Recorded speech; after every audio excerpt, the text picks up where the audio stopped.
الحمدللہ وحدہ الصلاۃ والسلام علی من لا نبی بعدہ وعلی آلہ وصحبہ اجمعین۔ خواتین و حضرات، السلام علیکم ورحمۃ اللہ وبرکاتہ۔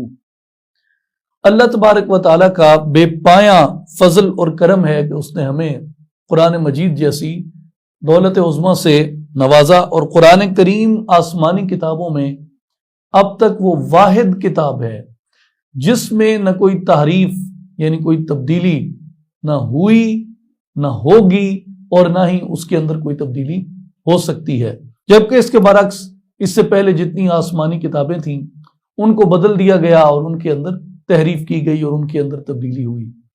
اور قرآن مجید کی حفاظت کا ذمہ اللہ تبارک و تعالیٰ نے خود اپنے ذمہ کرم کے اوپر لیا ہے۔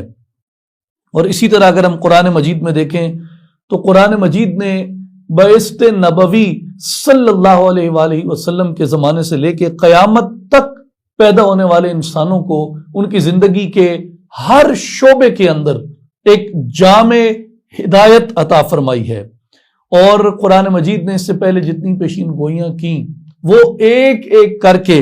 پوری ہوتی چلی گئیں، اور اس نے قرآن مجید کے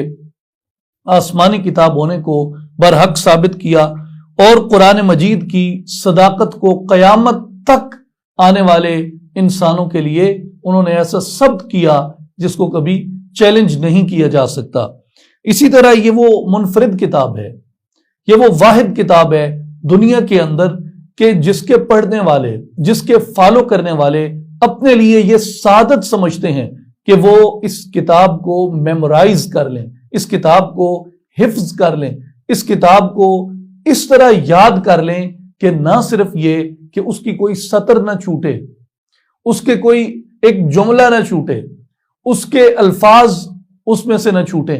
اس کا کوئی ایک حرف آگے پیچھے نہ ہو، نہ صرف یہ بلکہ اس کی کوئی ایک زیر اور ایک زبر، ایک شادی یا مادی یا جزم یا پیش یا کوئی اس کا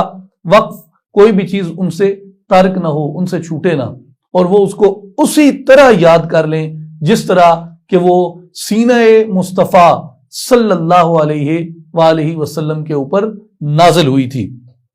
اور یہ وہ واحد کتاب ہے جس کو دنیا کے اندر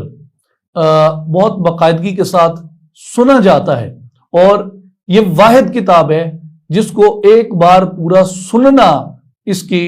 یعنی سال بھر کی، جو اس کے ماننے والے ہیں ان کے سال بھر کے ایک مہینہ مختص ہے، جس کے اندر وہ اپنے لیے یہ سعادت سمجھتے ہیں، اپنے لیے یہ برکت سمجھتے ہیں کہ اس کتاب عظیم کو اپنے ایک مرتبہ دل و دماغ سے اس کو گزاریں اور اس کو سنیں، تاکہ ان کے اندر اس کے عمل کا جذبہ بھی پیدا ہو، اس کی حفاظت کا جذبہ بھی برقرار رہے، اور اس کی محبت ان کے سینوں کے اندر مزید پختہ اور مضبوط ہو جائے۔ اور قرآن مجید نے جہاں نبی اکرم صلی اللہ علیہ وآلہ وسلم کی محبت، اتباع، اطاعت سکھائی، وہیں قرآن مجید نے انبیاء سابقہ یعنی وہ انبیاء جن کے سلسلے کی کڑی خاتم النبیین محمد مصطفیٰ احمد مجتبیٰ صلی اللہ علیہ وآلہ وسلم تھے، ان تمام انبیاء کرام کا ادب سکھایا، ان کی تعظیم سکھائی، اور ان کے اوپر ایمان لانے کو ضروری قرار دیا، جس کا پیغام تمام عالم انسانیت کے لیے ہے، اور جس کے ہر دعوے کو آنے والے وقت نے سچا ثابت کیا۔ اسی طرح اگر ہم دیکھیں تو سرکار دو عالم صلی اللہ علیہ وآلہ وسلم کے عظیم ترین معجزات ہیں، یعنی اگر ہم شق القمر کو دیکھیں، اگر ہم واقعہ معراج کو دیکھیں، اسی طرح ہم رد الشمس کو دیکھیں یعنی سورج کو واپس لوٹانا، تو اس طرح بے شمار ایسے عظیم معجزات ہیں جو اتنے بڑے ہیں کہ شاید تصور بھی نہ کیے جا سکے، لیکن حضور صلی اللہ علیہ وآلہ وسلم کا عظیم ترین معجزہ قرآن مجید کو قرار دیا گیا ہے۔ اور یہ کتنا بڑا اعجاز ہے کہ تمام انبیاء کرام کے معجزات ان انبیاء کے جانے کے ساتھ ہی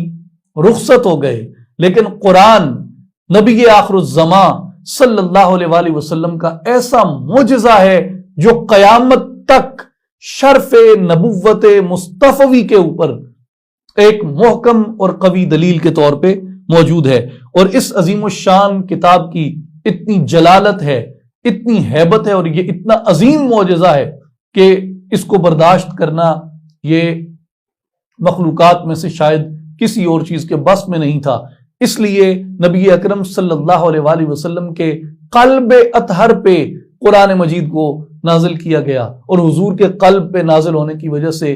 ہمارے ایمان کے اندر، ہمارے وجود کے اندر، ہماری ہستی یعنی ہمارے ہونے کے اندر اتنی استطاعت پیدا ہوئی کہ ہم قرآن مجید کو برداشت کرنے کے قابل ہو گئے۔ اور اللہ نے قرآن مجید کی ہیبت کو، اس کے جلالت کو قرآن مجید میں ان الفاظ کے ساتھ بیان کیا ہے۔ لو انزلنا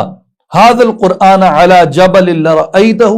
خاشعا متصدعا من خشیت اللہ، کہ اگر ہم یہ قرآن کسی پہاڑ پر اتارتے تو ضرور تو اسے دیکھتا جھکا ہوا، پاش پاش ہوتا ہوا اللہ کے خوف سے۔ یعنی اگر یہ پہاڑوں پہ اتارا جاتا تو پہاڑ اس کے خوف سے ریزہ ریزہ ہو جاتے، پاش پاش ہو جاتے، روئی کے گالوں کی طرح بکھر جاتے۔ قرآن مجید کی ہیبت اور قرآن مجید کا جلال ان کے اوپر اتنا تھا، اور اس کی حقانیت اور صداقت کا یہ عالم ہے۔ اسے اگر میں اقبال کی زبان میں کہوں تو جسے علامہ اقبال رحمۃ اللہ علیہ کہتے ہیں کہ اس کتاب میں اتنی تاثیر تھی، اتنی قوت تھی، اس کے پیغام کے اندر اتنی جامعیت تھی کہ نقش قرآن تا دری عالم نشست، نقش ہائے کاہنوں پاپا شکست، کہ جب قرآن کا نقش اس جہان پر ثبت ہوا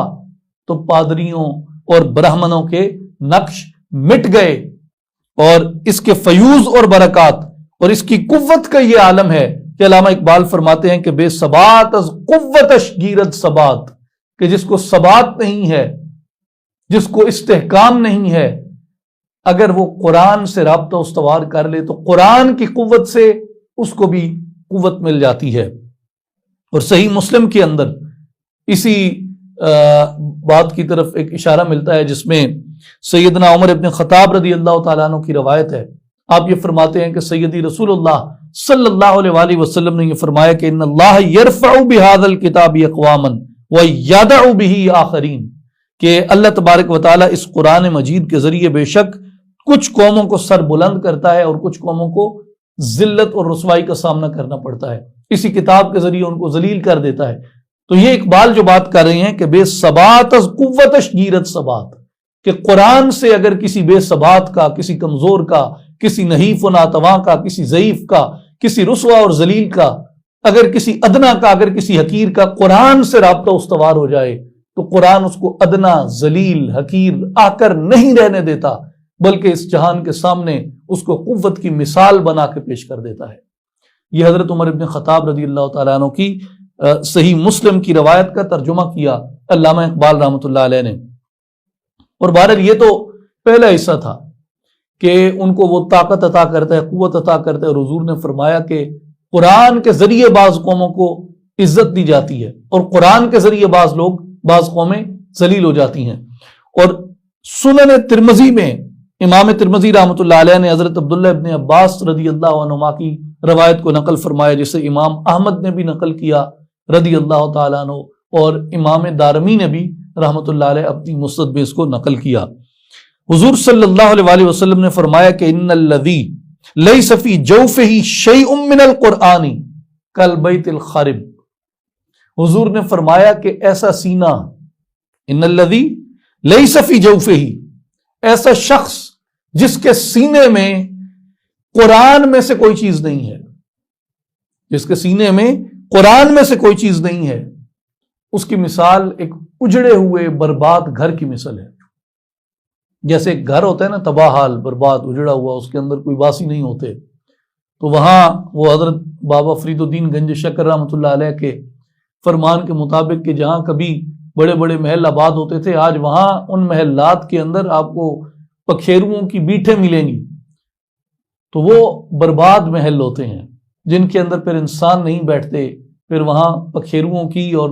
پنکھیوں کی اور پنچھیوں کی بیٹھیں پڑی ہوتی ہیں۔ تو ایسا دل جس کے اندر قرآن میں سے کوئی چیز نہ ہو، وہ ایک اجڑے ہوئے گھر کی مانند ہے۔ علامہ اقبال رحمۃ اللہ علیہ مسلمانوں کے زوال کی وجہ یہی بیان فرماتے ہیں کہ خار از مہجوری قرآن شدی، کہ تو قرآن سے دور ہونے کی وجہ سے رسوا ہوا۔ اور حضور صلی اللہ علیہ وآلہ وسلم کے فرمان علی شان سے بھی یہ واضح ہوا کہ اللہ تبارک و تعالیٰ نے ہماری عزت کا اور ہماری ذلت کا جو دار و مدار ہے وہ تعلق بالقرآن کے اوپر رکھا ہے۔ اگر قرآن مجید سے ہماری رہنمائی کا سلسلہ استوار ہے، اگر قرآن مجید سے ہم سیکھ رہے ہیں، اگر قرآن مجید سے ہمارا ایک عملی تعلق موجود ہے، تو اس کا مطلب یہ ہے کہ ہم اس بات کے مستحق ہیں کہ اللہ تعالی ہمیں عزتوں سے سرفراز فرمائے گا۔ لیکن اگر ہم قرآن سے بطور قوم کے اپنا عملی تعلق منقطع کر بیٹھیں تو پھر ہم اسی بات کے سزاوار ہیں، اسی بات کا حق رکھتے ہیں کہ ہمارے ساتھ دنیا کے اندر جو کچھ ہو رہا ہے، جسے اقبال کہتے ہیں کہ وہ زمانے میں معزز تھے مسلمان ہو کر اور تم خوار ہوئے تارک قرآن ہو کر۔ امام بیہقی رحمۃ اللہ علیہ نے ایک شعب الایمان میں ایک باب قائم کیا تعظیم القرآن کے عنوان سے۔ اس میں انہوں نے حضرت عبداللہ ابن مسعود رضی اللہ تعالیٰ عنہ کی ایک روایت مبارکہ نقل فرمائی ہے کہ وہ فرماتے ہیں کہ سیدی رسول اللہ صلی اللہ علیہ وآلہ وسلم نے ارشاد فرمایا ان ھذا القرآن هو حبل اللہ، ان ھذا القرآن هو حبل اللہ والنور المبین والشفاء النافع عصمت من تمسک به ونجات من تبعہ۔ حضور صلی اللہ علیہ وآلہ وسلم نے فرمایا کہ بے شک یہ قرآن اللہ کی رسی ہے۔ یہ جو کہا گیا ہے نا کہ اللہ کی رسی کو مضبوطی سے تھام لو اور تفرقے میں نہ پڑو، وَاعْتَصِمُوا بِحَبْلِ اللَّهِ، اللہ کی رسی کو مضبوطی سے تھام لو اور تفرقوں میں مت پڑو۔ تو اس لیے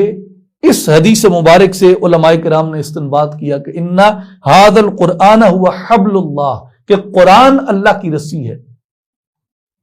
قرآن اللہ کی رسی ہے۔ والنور المبین، اور یہ نور مبین ہے، واضح نور ہے، روشن نور ہے۔ والشفاء النافع،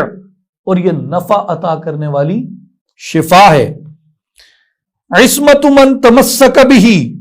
اس کے لیے حفاظت ہے جو اس کو پکڑتا ہے۔ وَنَجَاتُ مَن تَبِعَهُ، اور نجات اس کے لیے ہے جو اس کی پیروی کرتا ہے، یعنی جس نے قرآن کو پکڑا قرآن اس کی حفاظت کرتا ہے، اسے گرنے نہیں دیتا، اسے رسوا نہیں ہونے دیتا، اسے ادنا نہیں رہنے دیتا، اور جس نے اس کی اتباع کی وہ نجات پا گیا۔ جب یہ بات طے ہے کہ امت کی نجات اور وابستگی، امت کی نجات جو ہے وہ قرآن مجید کی وابستگی کے اندر ہے، تو اس کے لیے ہم یہ دیکھتے ہیں کہ ہمیں جگہ جگہ خود قرآن مجید کے اندر، احادیث نبویہ صلی اللہ علیہ وآلہ وسلم کے اندر، عمل خلفائے راشدین کے اندر، عمل اہل بیت اطہار کے اندر، اعمال اولیاء صالحین ابرار صوفیاء اتقیاء و اصفیاء کے اندر، اعمال اکابرین و اسلاف کے اندر ہمیں یہ بات ملتی ہے کہ وہ بار بار ہمیں اس بات کی طرف راغب کرتے ہیں کہ اپنے آپ کو قرآن سے واصل کر لو، اپنے آپ کو قرآن سے متصل کر لو، اپنے آپ کو قرآن مجید سے جوڑ لو۔ اور امام احمد ابن حنبل رحمۃ اللہ علیہ نے اپنی مسند میں، اور امام ابو عبداللہ حاکم النیشاپوری رحمۃ اللہ علیہ نے مستدرک علی الصحیحین میں